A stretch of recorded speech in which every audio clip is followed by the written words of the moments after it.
흥겨운 리듬에 기분이 절로 좋아집니다.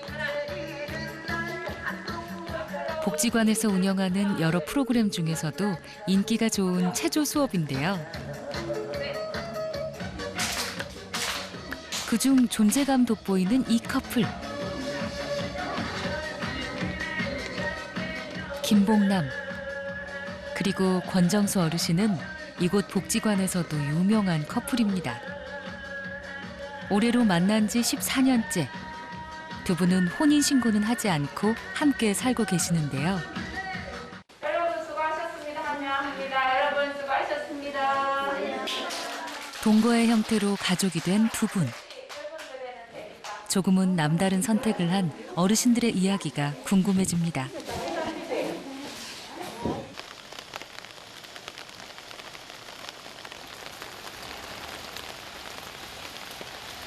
어르신 요즘 어떻게 지내세요? 코로나 때문에 잘 지내셨어요? 저는 기분은 하고 있어요. 그럼 어디 봉사활동 하세요? 그러니까 지금은 뭐 요양원이나 뭐 경로당을 못 하니까 네, 야외에 네. 나가서. 그러니까 두 분이 이제 또 팀을 이뤄서 같이 다니시고 네. 각자 역할을 하시니까 예. 보기가 너무 좋고 또 두 분이 또 외롭지 않으시잖아요. 같이 다니시니까 의지가 되고 힘이 되시고. 지금 이 두 분은 그야말로 동반자로서 아주 그 모범된 가정이 그리고 그러니까 뭐 실제 어떤 데 보면 불보여. 그렇죠. 그래서 이런 분을 더 해서 우리가 본을 받아야 돼. 네. 진짜 좋은 사람이었나. 그런데 사실은 이제는 인물서 아는 사람이 다 아니까 떳떳하게 하고 그래도 처음 보는 사람한테는 부끄러워요. 네. 사실 여기 건너온 것도 다른 데서 너무 수근수근해서 일을 피신 오다 싶어갖고 여기서 자리를 잡아줬지. 예, 부끄러워하거나 뭐 숨길 그거는 아닌 것 같아요. 인식도 많이 바뀌었고 예. 다른 어르신들도 저분들처럼 그런 또 새로운 삶들을 또 새로운 배우자나 또 새로운 관계에 있는 사람들과 외롭지 않게 남은 여생을 살아갈 수 있는 기회가 또 많았으면 좋겠다. 그리고 이제 이렇게 안 좋게 인식하고 또 본인 스스로도 조금 보이기가 부끄러워하는 그런 것들을 또 사회적이나 또 가족들 또 자녀들 이런 것들이 잘 이렇게 좋은 모습으로 이렇게 발전됐으면 좋겠다. 이렇게 제도적으로나 이제 그런 마음을 갖고 있죠. 복지관을 옮겨야 했을 정도로 따갑던 주변의 시선은 이제 부러움으로 바뀐 지 오래입니다.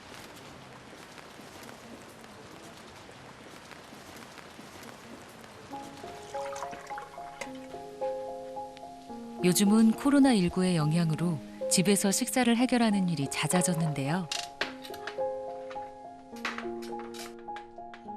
혼자였다면 쓸쓸했을 밥상. 싱거운지 보세요. 함께 살다 보니 삼시세끼도 잘 챙겨 먹게 됐답니다. 어때요 맛이? 오늘 시락밥 참 맛이 좋습니다. 나이가 들면 밥심으로 산다고 했던가요? 오늘도 밥심 두둑히 채웁니다. 아버님 혼자 지내실 때보다 건강도 많이 오히려 더 좋아지겠어요. 이렇게 어쨌든 같이 10년 전보다 지금 더 젊어졌어요. 저는 그런 걸 모르는데 이제 복지관에 나가면은 그 친구들이 그런 얘기 많이 듣습니다. 지금 이분 연세가 84입니다. 근데 진짜 제가 만날 때보다 지금 훨씬 젊어지신 것 같아요.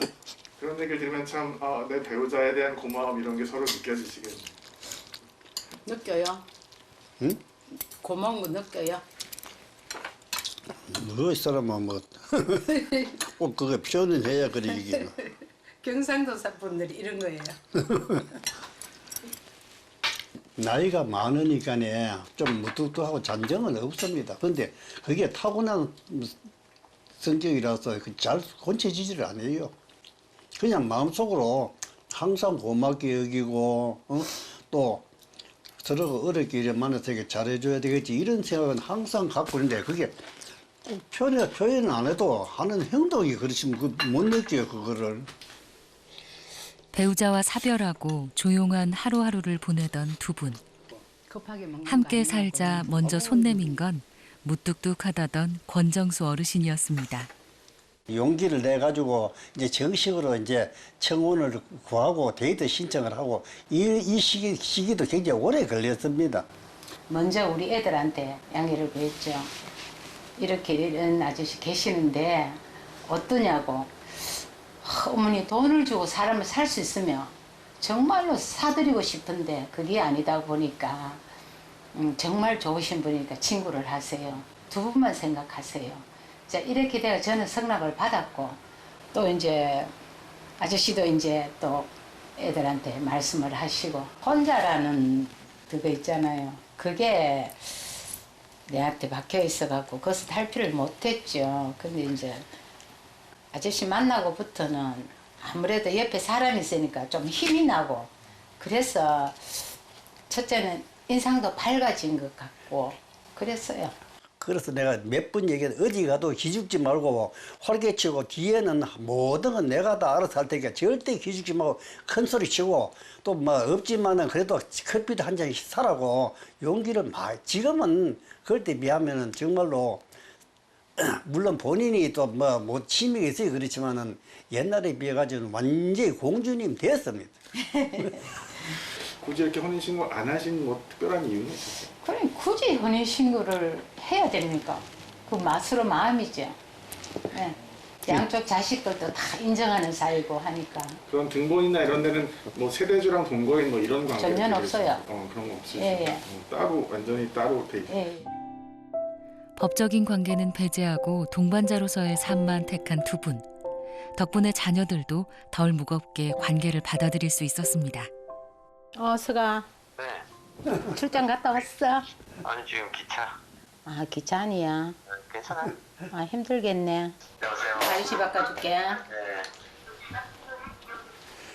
여보세요.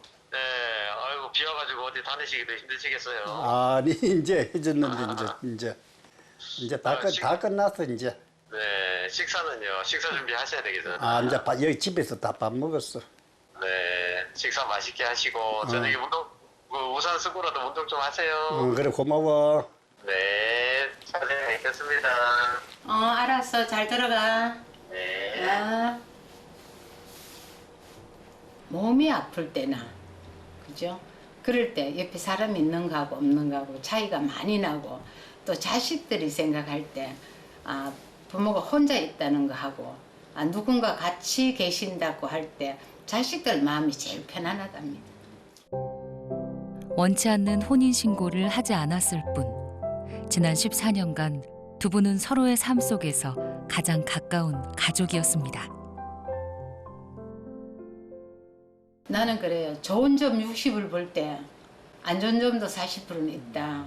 사람과 사람이 만나서 할 때 안 그렇겠습니까? 그러니까 그걸 생각하고 제가 이분을 만날 때는 저 일방적으로 무조건 잘해야 되겠다는 그런 각오를 했습니다.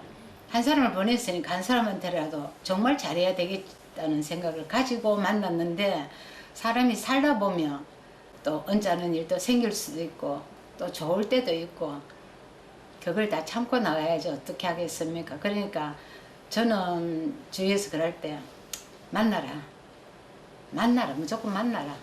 그게 장수하는 비결이다. 만나라. 혼자 집에 가만히 있는 것보다는 이야기 친구가 되고 정말 자기가 외로울 때 의지할 수도 있고 그렇게 만나라 그럽니다. 흔히 1인 가구는 청년층이 대다수일 거라 생각하지만 실제로는 65세 이상의 노인 1인 가구의 비중이 빠르게 증가하고 있습니다. 이처럼 가구의 형태는 변화하고 있지만 현행법은 여전히 혈연과 혼인 그리고 입양을 기초로 한 형태를 가족이라 정의하고 있는데요. 법 밖의 가족들을 위한 생활 동반자법의 필요성이 논의되는 이유입니다. 생활 동반자법은 혼인이나 혈연 관계가 아닌 성인 2명이 실제로 함께 살면서 서로를 돌보겠다고 약속했을 때 그 약속을 국가에 등록하면 국가가 둘이 사는데 필요한 사회복지 혜택이나 법적 권리를 보장하고 또 둘 사이에서 일어날 수 있는 문제들 재산상의 문제라던가 폭력의 문제 그런 것들을 합리적이고 또 공평하게 해결할 수 있도록 하는 절차를 말하는 거고요. 지금 사실 성인이 가족을 맺는다라는 건 사실 혼인밖에 방법이 없잖아요. 그걸 넘어서 이제 조금 더 유연하고 좀 더 확대된 방식으로 실제로 사람들이 같이 살아가는 가족들을 국가가 보호할 수 있도록 하는 법입니다.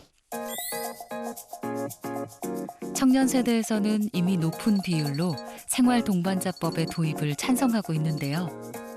인생의 통과 의례에 더 이상 혼인이 필수가 아니기 때문입니다.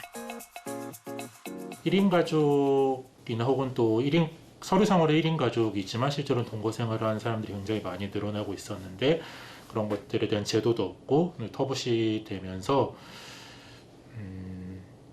이런 사람들이 법적인 권리 밖으로 떨어지게 되고 또 가족을 맺고 싶어도 혼인이란 방식으로만 맺을 수 없는 사람들이 또 외롭게 굉장히 살아가는 사회적인 고독사라던가 뭐 그런 문제들이 커지고 있었기 때문에 거기에 대해서는 적극적인 대안이 필요하다.